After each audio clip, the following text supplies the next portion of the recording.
கர்த்தருடைய பரிசுத்த நாமத்துக்கு மகிமை உண்டாவதாக. இந்த வேளையிலே நாம் கடந்து வந்த ஒவ்வொருவரையும் கர்த்தராகிய இயேசு கிறிஸ்து நாமத்தினால் வாழ்த்துகிறோம். ஆண்டவர் உங்களை ஆசீர்வதிப்பாராக. இந்த வேளை நாம் வாசிக்கும்படியாக தெரிந்து கொண்ட வேத பகுதி யோவான் 1 3 வசனம். யோவான் 1 3 வசனம். சகலமும் அவர் மூலமாய் உண்டாயிற்று, உண்டான ஒன்று அவரால் அல்லாமல் உண்டாகவில்லை. இது கர்த்தர் மூலமே சகல அவரால் என்று ஒன்றுமே இல்லை. இன்றைக்கு நாம் பார்க்க இருக்கிறது கர்த்தரா என்று எதுவுமே இல்லை என்பதை குறித்து பார்க்க போகிறோம். இந்த வேளையில இந்த வசனம் என்ன செய்யறா, சகலமும் அவர் மூலமாக உண்டாயிற்று, உண்டாத ஒன்று அவரால் என்று உண்டாகவில்லை. இந்த உலகத்துல உண்டாயிருக்கிற சகலமும் அவரால் தான் உண்டாக்கப்பட்டது. நாம் காண்கின்ற செடி கொடிகளா இருக்கலாம், அல்லது நாம் காண்கின்ற சகல இந்த பூமியில் உள்ள சகல காரியங்களும் என்ன செய்கிறா, சகலமும் அவர் மூலமா உண்டானது. கர்த்தராக இயேசு கிறிஸ்துவ மூலமாக சகலம் உண்டானது என்று சொல்லி இந்த வேதம் சொல்லுகிறது. ஒரு சில காரியங்கள் உண்டாகவில்லை, சகலமும் என்று செல்லும் பொழுது நாம் காண்கிறது, நாம் காணாதது சகலமும் என்ன செய்கிறதுன்னா அவரால் என்று உண்டாகவில்லை, அவர் மூலமாகத்தான் உண்டானது. கர்த்தராக இயேசு கிறிஸ்துவ மூலமாக இந்த சகலம் உண்டாக்கப்பட்டது என்று பார்க்கிறோம். 1 கொரிந்தியர் 8 வசனம் வாசிப்போம் என்றால் 1 கொரிந்தியர் 8 பிதாவாகிய ஒரே தேவன் நமக்குண்டு, அவராலே சகலம் உண்டாயிருக்கிறது, அவருக்கென்று நாமும் உண்டாயிருக்கிறோம். இயேசு கிறிஸ்து என்னும் ஒரே கர்த்தர் நமக்குண்டு, அவர் மூலமா சகலம் உண்டாயிருக்கிறது, அவர் மூலமா நாமும் உண்டாயிருக்கிறோம். இந்த வசனம் சொல்லுகிறது, பிதாவாகிய ஒரே தேவன் நமக்கு உண்டு, அவரால் சகலமும் உண்டாயிருக்கிறது. இயேசு கிறிஸ்து ஒரே கர்த்தர் நமக்குண்டு, அவர் மூலமாக சகலம் உண்டாயிருக்கிறது, அவர் மூலமா நாமும் உண்டாயிருக்கிறோம் என்று வேதம் சொல்லுகிறது. இந்த மனுகுலவும் என்ன செய்கிறதுன்னா அவர் மூலமாகவே உண்டாக்கப்பட்டது, கர்த்தரால உண்டாக்கப்பட்டதுதான் இந்த மனுஷனாக இருக்கிறது. எல்லாமே அவரால் தான் என்ன செய்கிறது, உண்டாயிருக்கிறது என்று பார்க்கிறோம். இந்த நாம் காண்கிறது, இந்த நாம மனுஷர்கள், மிருகங்கள், ஊரும் பிராணிகள் சகலவும் என்ன செய்கிறதுன்னா அவர் மூலமாக உண்டாயிருக்கிறது, அவர் மூலமாக உண்டாக்கப்பட்டது என்று பார்க்கிறோம். கர்த்தரால் என்று எதுவுமே என்ன செய்யாது, நடக்காது என்று பார்க்கிறோம். நாம் இந்த தேசத்துல ஒரு ஆட்சி இருக்கு பார்க்கிறோம், அதுல ஒரு மாற்றங்கள் வரும்போதும் யாரால வருகிறது என்றுச்சுன்னா கர்த்தராலே வருகிறது என்று பார்க்கிறோம். சகலமும் அவர் மூலமாக தான் உண்டாயிருக்கிறது. ராஜாக்களை தள்ளி ராஜாக்களை ஏற்படுத்துகிற தேவன், அதே தான் கர்த்தர் என்ன செய்ய மனுஷன் நினையாத காரியங்களை தேவன் என்ன செய்கிற தேசத்துல செய்து கொண்டு வருகிறத பார்க்கிறோம். பரலோகத்து தேவனா இன்றி எதுவும் என்ன செய்யாது, நடக்காது. கர்த்தர் அதன் காலங்கள்ல சகலத்தை நேர்த்தியாக செய்திருக்கிறார் என்று வேதம் நமக்கு கற்றுத் தருகிறது. ஆண்டவர் என்ன செய்யறாச்சுன்னா எல்லாவற்றையும் நேர்த்தியாக செய்திருக்கிறார், அவரால் என்று ஒன்றும் இல்லை என்று இந்த வேதம் நமக்கு கற்றுத் தருகிறத பார்க்கிறோம். கர்த்தரால என்று ஒன்றுமே உண்டாகவில்லை, எல்லாம் என்ன செய்கிறச்சுன்னா கர்த்தராலே உண்டாயிருக்கிறது என்று பார்க்கிறோம். இந்த கர்த்தராலே எதெல்லாம் உண்டாயிருக்கிறது என்று பார்ப்போம் என்றுச்சுன்னா, முதலாவது அவரால் என்றே ரட்சிப்பு இல்லை. நாம் என்ன செய்ய வேண்டும் என்றால், இந்த ரட்சிப்பு என்கிற ஒரு வார்த்தை மனுகுலத்துக்காக என்ன செய்கிறச்சுன்னா உண்டாக்கப்பட்டிருக்கிறது, ஒரு ரட்சிப்பு. இந்த ரட்சிப்பு என்ன செய்கிறச்சுன்னா அவரால் அன்றி வேற ஒருவராரும் இல்லை. இந்த சகலத்தை உண்டாக்குற தெய்வம் என்ன செய்கிறா, இந்த மனுஷ உருவம் எடுத்து, மனுஷ அவதாரம் எடுத்து என்ன செய்யறா, சுமார் 2000 ஆண்டுகளுக்கு முன்பு இந்த பூமியில வந்தாரு.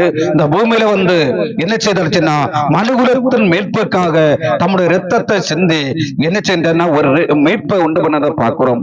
அவரால் என்று இந்த ரட்சிப்பு என்ன செய்யாதுன்னு ஆருக்கும் கிடைக்காது என்று பார்க்கிறோம். அப்போஸ்தலர் 4 வசனம் வாசியுங்கள். அப்போஸ்தலர் 4 12 அவரால் என்று வேறு ஒருவராலும் ரட்சிப்பில்லை, நாம் ரட்சிக்கப்படும்படிக்கு வானத்தும் கீழங்கும் மனுஷருக்குள்ளே அவருடைய நாமமே அல்லாமல் வேறொரு நாமம் கட்டளையிடப்படவும் இல்லை என்று வேதம் சொல்லுகிறது. ஆண்டவர் சொல்லுகிறார், அவரால் என்று வேறு ஒருவரால் என்ன செய்யவில்லை, ரட்சிப்பு இல்லை என்று வேதம் சொல்லுகிறது. வேற எந்த நாமங்களா இருக்கட்டும், வேற எந்த ஒரு சக்தியாக இருக்கட்டும், ஒன்றால என்ன செய்யறோம்னா இந்த ரட்சிப்பை கொடுக்க முடியாது. இந்த வானத்தின் கீழே இந்த பூமிக்கு மேல பாருங்கள், ஒரே ஒரு நாமம் தான் என்ன செய்கிறது என்றால் கட்டளையிடப்பட்டிருக்க ரட்சிப்புக்காக, மனுகுலத்தின் மீட்புக்காக ஒரே ஒரு நாமம் என்ன செய்யறச்சுன்னா கட்டளையிடப்பட்டிருக்கின்ற வேதம் சொல்லுகிறது.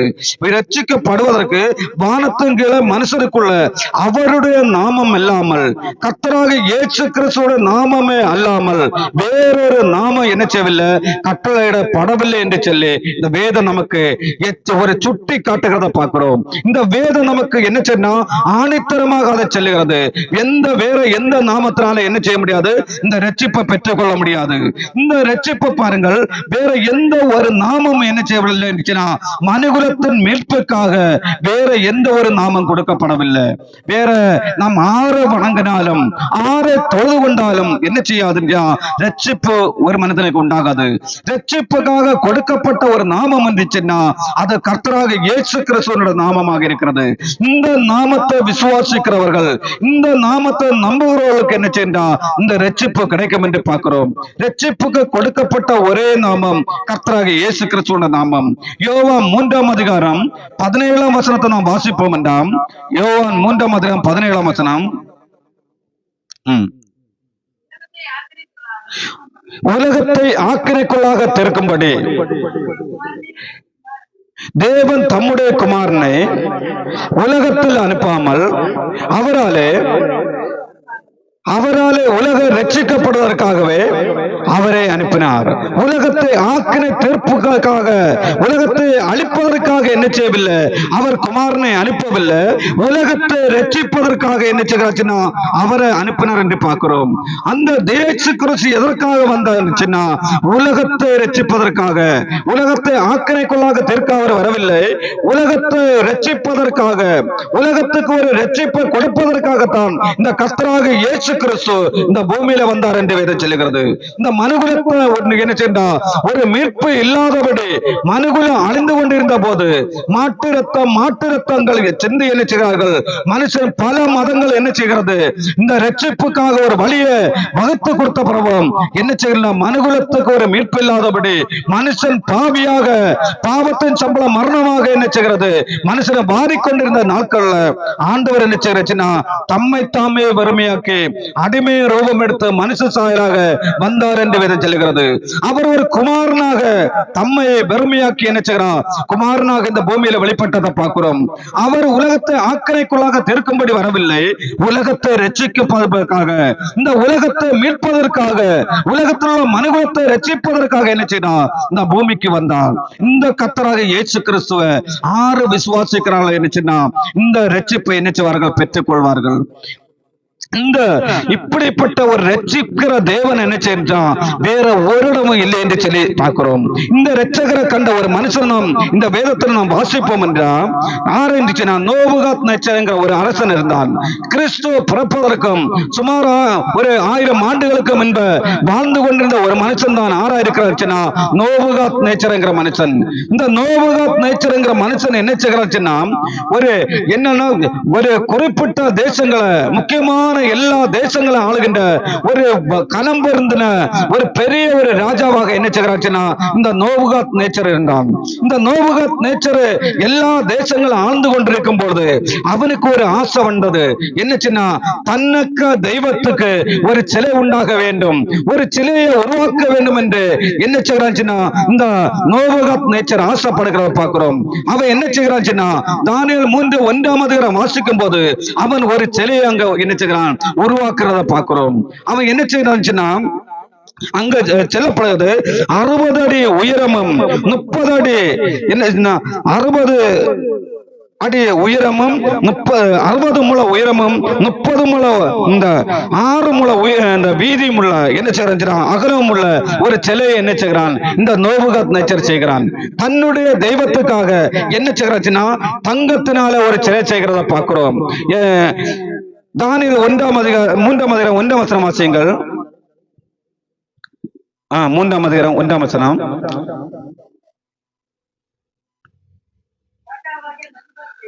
ராஜாவாகிய நேபுகாத்நேச்சர்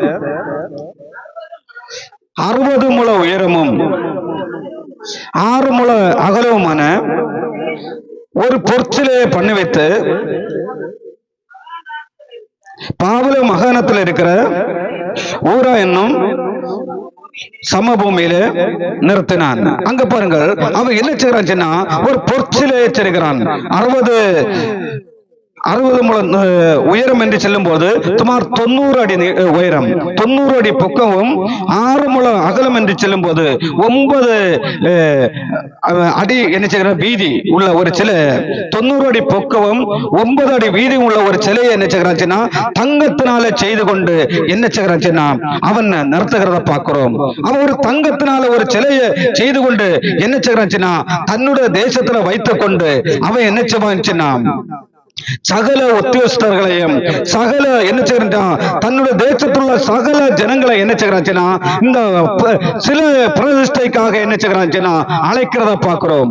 எல்லா நாட்டுகளில் உள்ள மந்திரிகள் அதிகாரிகள் என்ன செய்யறாங்க, எல்லாரும் இந்த சிலையோட பிரதிஷ்டைக்கு வர வேண்டும் என்று சொல்லி இந்த நேபுகாத்நேச்சர் என்ன செய்கிறான், எல்லா ஜனங்களுக்கு ஒரு அழைப்பை விடுகிறான். அழைப்பை விடும்போது என்ன செய்யறாச்சுன்னா எல்லா தேசங்களோட அதிகாரிகள் மந்திரிகள் எல்லாரும் என்ன இந்த சிலையிலுடைய திறப்பு விழாவுக்காக வந்து வருகிறார்கள். எல்லா பாஷைக்காரர்கள் எல்லா மதக்காரர்கள் எல்லாரும் என்ன செய்கிறார்கள், இந்த சிலையோட திறப்பு விழாவுக்கு வருகிறார்கள். அப்படி வரும்போது என்ன செய்யறச்சுன்னா அவன் ஒரு கட்டளை கொடுக்கிறான். என்ன கட்டளை இருந்துச்சுன்னா 3ஆம் அதிகாரம் 12ஆம் வசனம் வாசியுங்கள். பாபிலோன் மாகாணத்தில் காரியங்களை விசாரிக்கும்படி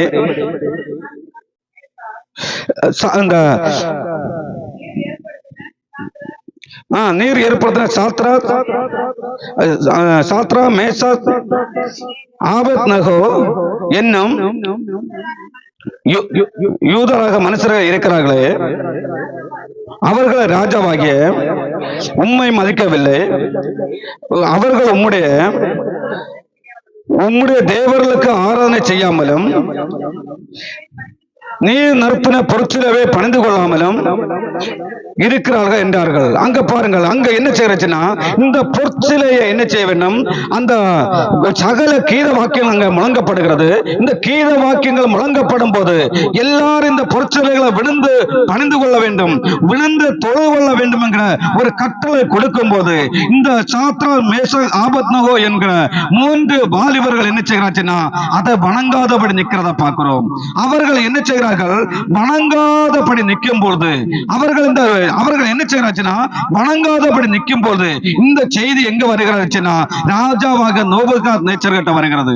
இப்படி 3 வாலிபர்கள் என்ன செய்கிறார்கள், நீர் நிறுத்தின உம்முடைய தெய்வத்தை நிறுத்தின அந்த பொற்சிலையை வணங்காதபடி அவர்கள் நிற்கிறார்கள் என்று செல்லும் போது என்ன செய்கிறாச்சுன்னா அவர்களை இந்த ராஜாவுக்கு முன்பு கூட்டிக் கொண்டு வருகிறத பார்க்கிறோம். அவர்களை அழைத்து கொண்டு வரும்போது அந்த ராஜா என்ன செய்கிறாச்சுன்னா அந்த 15ஆம் வசனம் வாசியுங்கள்.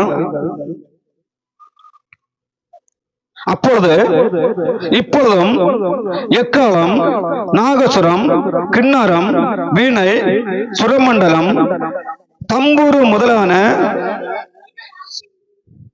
சகலவித கீதவாக்கியங்கள் சத்தத்தையும் நீங்கள் கேட்கும் போது தாழ விழுந்து நான் பண்ணி வைத்த சிலையை பணிந்து கொள்ள ஆயத்தம் இருந்த நல்லது. பணிந்து கொள்ளாது இருந்தீர்களே ஆனால் அந்நேரமே எரிகிற அக்கினி சூளையின் நடுவிலே போடப்படுவீர்கள். உங்களை என் கைக்கு தப்புவிக்க போகிற அவன் கேட்கிறான் பாருங்க, உங்களை என் கைக்கு தப்புவிக்க போகிற தேவன் யார்? நான் நடத்தின சிலையை வணங்காத இருக்கிற உங்களை என்னுடைய கைக்கு தப்புவிக்கிற தேவன் யார் என்று சொல்லி அவன் கேட்கிறத பார்க்கிறோம். அதுக்கு இவர்கள் என்ன செய்கிறாச்சுன்னா அடுத்த வசனம் சொல்லுகிறது, சாத்ரா மேஷாக் ஆபேத்நேகோ என்பவர்கள் ராஜாவை நோக்கி, நேபுகாத்நேச்சரே, இந்த காரியத்தை குறித்து உமக்கு உத்தரவு சொல்ல எங்களுக்கு அவசியம் இல்லை.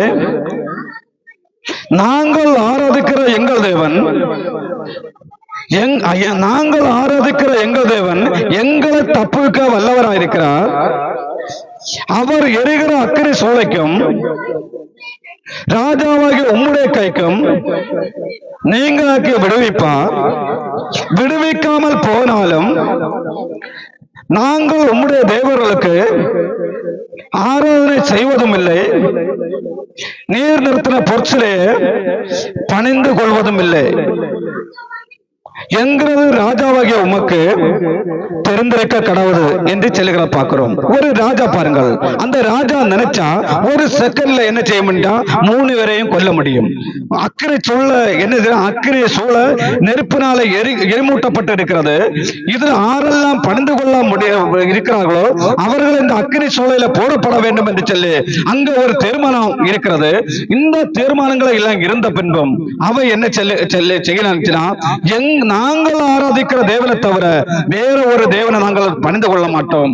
நாங்கள் ஆராதிக்கிற தேவன் எங்களை தப்பிக்க வல்லவரா இருக்கிறான்னு சொல்லி அவர்கள் துணிந்து நிற்கிறத பார்க்கிறோம். இப்படி துணிந்து இவர்கள் ராஜாவை எதிர்த்து பேசின உடனே என்ன செய்கிறச்சுன்னா அந்த அக்கினி சூழ 7 மடங்கு என்ன செய்கிறச்சுன்னா மீண்டும் அதை என்ன செய்யலாம், அது 7 மடங்கு கூடுதலாக என்ன செய்கிறச்சுன்னா அது சூடாக்கப்படுகிறத பார்க்கிறோம்.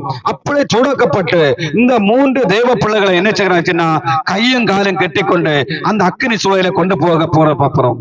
அப்படி இந்த 3 பேரை கொண்டு போகும்போது அடுத்துள்ள வசனங்கள் எல்லாம் வாசிப்போம் என்றால் பலசாலி என்ன செய்யறாங்க, இவர்களை கட்டி என்ன செய்யற 3 வாலிபரை தூக்கி அக்கினி போகும்போது இந்த தூக்கி கொண்டு போனவர்கள் எல்லாரும் இந்த அக்கினியோட வெப்பத்தினால கீழே விழுந்து எல்லாரும் செத்தார்கள். ஆனா இவர்கள் அக்கினி நடுவில் போய் விழுந்த பின்பு என்ன செய்யறச்சுன்னா ஆண்டவர் அவர்களோட அங்க என்ன செய்யற வெளிப்படுகிறத பார்க்கிறோம். அக்கினி சேதப்படுத்தாதபடி 3 வாலிபர்களை என்ன செய்தாரு ஆண்டவர் தப்பு வைத்ததை பார்க்கிறோம். ஆண்டவர் என்ன செய்யறாச்சுன்னா அவர்களை என்ன செய்தாரு அந்த அக்கினியிலிருந்து ரட்சிக்கிறாரு. அவர்களை அந்த அக்கினி சேதப்படுத்தாதபடி அவர்களை ரட்சிக்கும் போது இந்த ராஜா உலகத்தை ஆண்டு கொண்டிருந்த நோபகாத் நேச்சர் என்ன நடுங்கி திகைக்கிறத பார்க்கிறோம். நாம் 3 பேரை எல்லாம் போட்டோமே, 4வது ஒரு ஆள் நிற்கிறாத ஆதார் என்று சொல்லி அவர்கள் பிரமித்து அந்த சாத்ரா அவர்கள் 3 பேரை என்ன செய்கிறாச்சுன்னா அந்த ராஜா அழைத்து தேவ மனுஷர்கள் நீங்க வெளியில வாருங்கள் சொல்லும் போது இந்த 3 பேரும் எந்த கேதம் இல்லாதபடி 7 மடங்கு அதிகமாக சூடாக்கப்பட்ட அக்கினியிலிருந்து அவர்கள் பத்திரமாக வெளியில வந்ததை பார்க்கிறோம். அந்த வேளையில தான் இந்த ராஜா என்ன செய்யறாச்சுன்னா தானியேல் 3ஆம் அதிகாரம் 29ஆம் வசனத்தை வாசிக்கும் போது தானியேல் இந்த இவர்களை தூக்கி அக்கினி சூழலை போட சின்ன ராஜா ஒரு வார்த்தை சொல்லுவோம், அதை வாசியுங்கள். ஆதலால் சாத்ராஸ் மேசாக் ஆபேத்நேகோ என்பவர்களோடு தேவனுக்கு விரோதமாக தூசணை வார்த்தையை சொல்லுகிற எந்த ஜனத்தாரும் எந்த ஜாதியானும் எந்த பாசைக்காரனும் துண்டித்து போடப்படுவான், அவன் வீடு எருக்களம் ஆக்கப்படும் என்று என்னாலே தீர்மானிக்கப்படுகிறது. இவ்விதமாக ரட்சிக்கத்தக்க தேவன் வேறொருவரும் இல்லை என்று சொல்லுகிற பார்க்கிறோம். அந்த ராஜா தன் கண்ணால காண்கிறான் பாருங்கள். அவருடைய பிள்ளைகளை ரட்சிக்கிறத இந்த நோபகாத் நேச்சர்ங்கிற ராஜா என்ன செய்கிறாச்சுன்னா தன் கண்ணால கண்டு என்ன செய்கிறாச்சுன்னா இவ்விதமாக ரட்சிக்கப்படத்தக்க தேவன் இந்த பூமியில ஒருவர் இல்லை என்று சொல்லி அவன் சாட்சி கொடுக்கிறத பார்க்கிறோம். எத்தனையோ ராஜ்யங்களை ஆண்டு கொண்டிருந்தா நோபகாத் நேச்சர் அவன் ஆண்டவர் அவருடைய பிள்ளைகளை அக்கினி சூழலில் என்று அவர்களை உயிரோடு தப்பிவித்தத கண்ணால கண்டு என்ன செய்கிறாச்சுன்னா இவ்விதமாக தப்பிவிக்கத்தக்க தேவன் வேற ஒருவரும் இல்லை என்று சொல்லி கிறிஸ்துவ பிறப்பதற்கும் 1000 ஆண்டுகளுக்கு முன்பே அவன் சாட்சி கொடுக்கிறத பார்க்கிறோம். அப்படி தப்பிவித்த தேவன் தான் என்ன செய்கிறாச்சுன்னா கடைசி காலங்களை நம்மை மீட்கும்படியாக மனுஷ அவதாரம் எடுத்து சுமார் 2000 ஆண்டுகளுக்கு முன்பு வந்தாரு. அந்த வசனம் சொல்லுகிறது என்ன சென்றா அவரால் அன்று வேறொருவரால் ரட்சிப்பில்லை, நாம் ரட்சிக்கப்படும்படிக்கு இந்த வானத்துக்குள்ள இந்த பூமிக்கு மேல வேறொரு நாமம் கொடுக்கப்படவில்லை என்று வேதம் சொல்லுகிறது. அந்த ஒரே ஒரு நாமம் நாம் என்ன செய்யறோம், இந்த சாத்ரா மேசாத் ஆபேத்நேகோ என்கிற இந்த 3 வாலிபர்களை ரட்சித்த நாமம் நாமம். அந்த நாமம் தான் பாருங்கள் அந்த வாலிபர்களை காப்பாற்றுறது. இப்படிப்பட்ட ரட்சிக்கத்தக்க தேவன் என்ன செய்கிறாச்சுன்னா இந்த பூமியில ஒருவரும் இல்லை. நம்ம பாவத்திலிருந்து ரட்சிக்கிறான், ஆபத்துகள் ரட்சிக்கிறான், தீங்குகள் தீமைகள் அவருடைய பிள்ளைகளை ரட்சித்து என்ன செய்கிறாச்சுன்னா அவரை காப்பாற்றுகிற சர்வ வல்லமை உள்ள தேவனாக இருக்கிறது. அப்படிப்பட்ட உலகம் முழுவதும் ஆட்சி செய்து கொண்ட நோபுகார் நேச்சரை பாருங்கள். 60 அவன் நிறுத்தின சிலையை பார்க்கும்போது 90 அடி தங்கத்தினால சிலை செய்ய வேண்டும் என்றான். 9 அடி வீதியில 90 அடி பக்கத்துல ஒரு தங்கத்தினால சிலை செய்ய வேண்டும் என்றான். அவன் எப்படிப்பட்ட ஒரு அதிகாரம் உள்ளவனாக, எப்படிப்பட்ட ஆஸ்தி உள்ளவனாக, அப்படிப்பட்ட மகிமை உள்ளவனாக இருந்திருப்பான். அப்படிப்பட்ட ராஜா சொல்லுகிறான், இவ்விதமாக ரட்சிக்கப்படத்தக்க தேவன் வேற ஒருவர் இல்லை என்று சொல்லி அவன் என்ன செய்கிறாச்சுன்னா ஆண்டவரை பணிந்து கொள்கிறத பார்க்கிறோம். அப்படிப்பட்ட ரட்சிக்கிற தேவன் அவருடைய பிள்ளைகளை ரட்சிப்பதற்காக தான் தெய்வம் என்ன செய்கிறாச்சுன்னா மனுஷ அவதாரம் எடுத்து இந்த பூமிக்கு வந்தான். அவரால் என்று வேற எந்த ஒரு நாமம் நம்முடைய ரட்சிப்புக்காக, மனுகுலத்தின் ரட்சிப்புக்காக இந்த பூமியில கொடுக்கப்படவில்லை. இந்த நாமத்தினால அவருக்கு பயந்த அவருடைய பிள்ளைகள் என்ன கேட்டாலும் அவர் தருவேன்னு சொல்லி இருக்கிறாரு. உங்க துக்கங்களா, உங்க கவலைகளா, பாரங்களா, கண்ணீரா எது இருந்தாலும் இயேசு கிறிஸ்துங்கிற ஒரே நாமத்தினால நீங்க கேட்பீர்கள் என்று சொன்னா நிச்சயமாக அந்த நாமம் உங்களை ரட்சிக்கும். அந்த சாத்ரா ஆபஸ் நகோ என்கிற இந்த 3 வாலிபர்களை அக்கினி சூழலில் ரட்சித்த இந்த நாமம் என்ன செய்யும்டா உங்களை ரட்சிக்கும். இந்த நாமத்தை நீங்கள் நம்பி, இந்த நாமத்தை நம்பி நீங்களும் இந்த நாமத்தை ஏற்றுக்கொள்கிறீங்கன்னா அவருடைய பிள்ளைகளாகும்படி உங்களுக்கு அதிகாரம் தருவாரு. அவரால் அன்றி வேறொருவராலும் ரட்சிப்பு இல்லை என்று பார்க்கிறோம். இந்த நாமம் என்ன செய்யும் என்றா நம்மை ரட்சிக்கிற நாமமாக இருக்கிறது. அந்த நாம என்ன செய்யறா, இந்த நாமத்தை நான் நம்பி இருப்போம் என்றா இந்த நாம என்ன செய்யும் என்றா நமக்கு ஒரு ரட்சிப்பை தரும். ரட்சிப்பை தருவதோடு மட்டுமில்ல, இந்த பூமியில நம்ம ரட்சிக்கிறதோடு அவர் நின்று போகிறதில்லை. அவர் நமக்காக ஒரு பரலோக பாக்கியத்தை வைத்திருக்கிறாரு. அந்த பாக்கியத்துல என்ன செய்யும் என்றா இந்த நாம நம்மை கொண்டு போய் சேர்க்கும். இந்த கர்த்தராக இயேசு கிறிஸ்து நம்ம என்ன செய்கிறாச்சுன்னா அந்த பிதாவின் சமூகத்துல அந்த பரலோக ராஜ்யத்துல என்ன செய்யும்னா கொண்டு போய் சேர்க்கிற நாமமாக இருக்கிறது. இந்த யோவான் 14ஆம் அதிகாரம் நாம் வாசிக்கும் போது 1-2 நாம் வாசிக்கும் போது அங்க என்ன சொல்லப்படுறா, ஆண்டவர் அவருடைய பிள்ளைகளை பார்த்து சொல்லுகிறார். வாசிங்கள் 1-2 14 1-2. உங்கள் இருதயம் கலங்காதிருப்பதாக தேவனிடத்துல விசுவாசமா இருங்கள், என்னிடத்துல விசுவாசமா இருங்கள். என் பிதாவின் வீட்டுல அநேக வாசஸ்தலங்கள் உண்டு. அப்படி இல்லாதிருந்தா நான் உங்களுக்கு சொல்லியிருப்பேன். ஒரு ஸ்தலத்தை உங்களுக்காக ஆயத்தம் பண்ண போகிறேன். நான் போய் உங்களுக்காக ஸ்தலத்தை ஆயத்தம் பண்ண பின்பு நான் இருக்கிற இடத்துல நீங்கள் இருக்கும்படி நான் மறுபடியும் வந்து உங்களை என்னிடத்தில் சேர்த்துக் கொள்வேன் என்று ஆண்டவர் சொல்லுகிறான். ஆண்டவர் சொல்லுகிறான், நான் போகிறேன் பாருங்க, நான் போகிறேன், நான் போய் உங்களுக்காக என்னத்துக்கு போகிறேன்னு சொன்னா உங்களுக்காக ஒரு ஸ்தலத்தை ஆயத்தம் பண்ண போகிறேன். உங்களை ரட்சித்த உங்களை ரட்சித்த அந்த தேவன் என்ன சொல்லுகிறாச்சுன்னா அந்த ரட்சித்த தேவன் சொல்லுகிறான், ரட்சிக்கப்பட்டவருடைய பிள்ளைகளுக்காக நான் உங்களுக்காக ஒரு ஸ்தலத்தை ஆயத்தம் பண்ண போகிறேன். அங்க அநேக இடம் இருக்கிறது. அதை ஒரு இடத்தை உங்களுக்காக ஆயத்தம் பண்ண போகிறேன். நான் அந்த இடத்துல என்ன போய் உங்களுக்காக ஸ்தலத்தை ஆயத்தம் பண்ணின பின்பு நான் வந்து மறுபடியும் உங்களை கூட்டி போவேன் என்று ஆண்டவர் சொல்லுகிறார். அப்படி செல்லும் போது என்ன செய்யறாச்சுன்னா அடுத்த வசனத்தை வாசியுங்கள். அடுத்த வசனம், நான் போகிற இடத்தை அறிந்திருக்கிறீர்களே, வழியை அறிந்திருக்கிறீர்களே என்று ஆண்டவர் என்ன செய்யறா அந்த சீசர்கள் பார்த்து கேட்கிறான். நான் போகிற இடத்தை நீங்க அறிந்திருக்கிறீர்கள், வழியை அறிந்திருக்கிறீர்களே என்று சொல்லி ஆண்டவர் தம்முடைய சீசர்களிட கேட்கும் போது என்ன செய்யறாச்சுன்னா அதுக்கு தோமா ஆண்டவரை பார்த்து சொல்லுகிறான். என்ன சொல்லுகிறாச்சுன்னா வாசியுங்கள். தோமா அவரை நோக்கி, ஆண்டவரே நீர் போகிற இடத்தை அறியோமே, வழியை நாங்கள் எப்படி அறிவோம் என்றான். அங்க சொல்லுகிறான். தோமா கேட்கிறேன், ஆண்டவர் சொல்லுகிறான், இந்த காரியங்களை சொல்லிக்கொண்டு நான் உங்களுக்காக ஒரு இடத்தை ஆயத்தம் பண்ண போகிறேன். நான் இடத்தை ஆயத்தம் பண்ண பின்பு நான் வந்து என்ன செய்வேன், நான் இருக்கிற இடத்துல நீங்கள் இருக்கும்படி மறுபடி கூட்டு போவேன். அப்படி சொல்லி நான் போகிற இடத்தை நீங்க அறிந்திருக்கிறீர்களே, வழியை நீங்கள் அறிந்திருக்கிறீர்களே சொல்லி சீசரோட செல்லும் போது தோமா உடனே ஆண்டவர்கிட்ட கேட்க, ஆண்டவரே அந்த நீர் போகிற இடத்தை அறியோமே, வழியை நாங்க எப்படி ஆண்டவரை அறிவோம் என்று கர்த்தராக இயேசு கிறிஸ்துவிட்ட ஒரு கேள்வி கேட்கிறத பார்க்கிறோம். அவன் கேள்வி கேட்கும் போது அதற்கு கர்த்தராக இயேசு, அடுத்த வசனம் வாசியுங்கள். அதற்கு இயேசு, நானே வழியும் சத்தியமும் ஜீவனுமாயிருக்கிறேன், என்னால என்று ஒருவனும் பிதாவிட்ட வரான்று அங்க செல்கிற ஆண்டவரே, நான் தான் வழி, நானே வழி, நான் தான் வழி, என்னை விசுவாசிக்கிறதான் வழி. அந்த இயேசு கிறிஸ்து செல்லுகிறான். அதற்கு நானே வழியும் சத்தியமும் ஜீவனுமாய் இருக்கிறேன், என்னால அன்றி என்ன செய்ய முடியாது, ஒருவன் அங்க வர முடியாது என்று சொல்லுகிற பார்க்கிறோம். இந்த பூமியில பாருங்கள், மோட்சத்துக்கு போகிற பல ஆட்கள் பல வழிகள்ல போகிறார்கள். ஆனா வேதம் செல்லுகிறது, இந்த பரிசுத்த வேதம் செல்லுகிறது என்ன செய்யறா, என்னால் அன்றி ஒருவன் அங்க வந்து சேர மாட்டான்.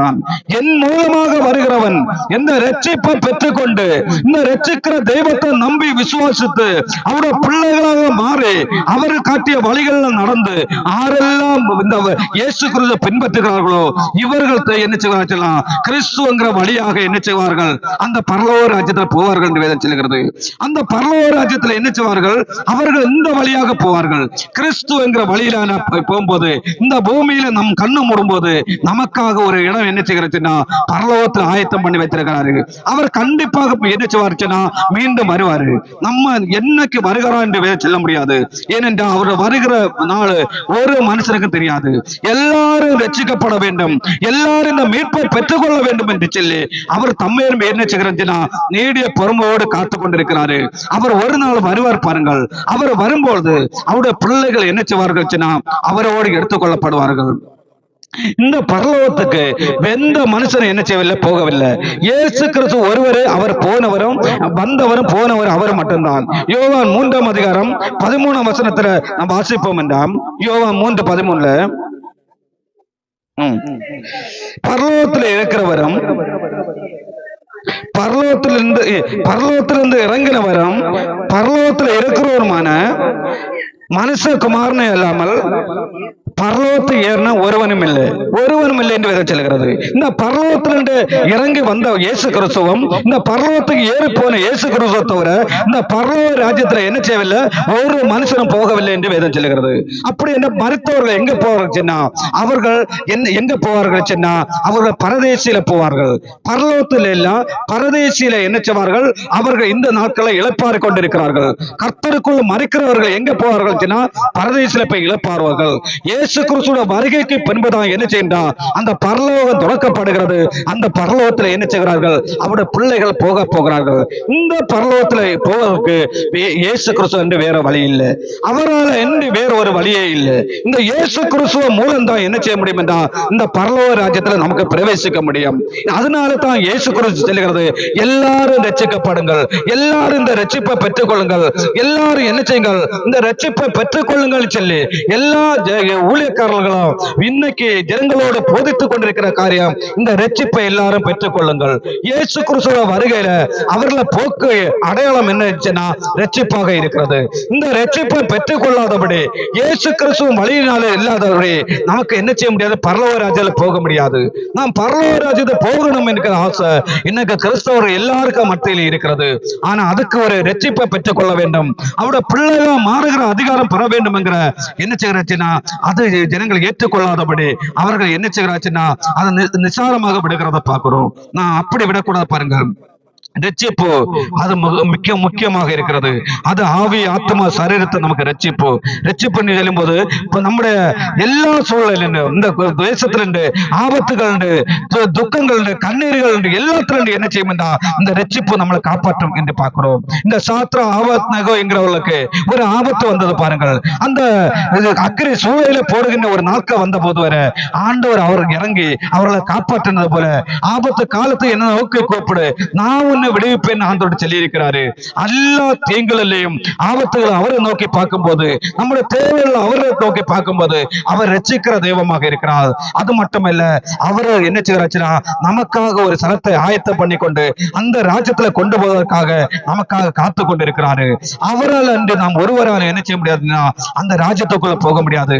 அவரால் என்று ஒருவராலும் இந்த ரட்சிப்பை பெற்றுக் கொள்ள முடியாது. இந்த இயேசு கிறிஸ்துவ முழு இதயத்தோடு நீங்கள் நம்புங்கள். இவர் சர்வத்தை ஆள வாழுகிற சர்வத்தை உண்டாக்குற தெய்வமாக இருக்கிறாரு.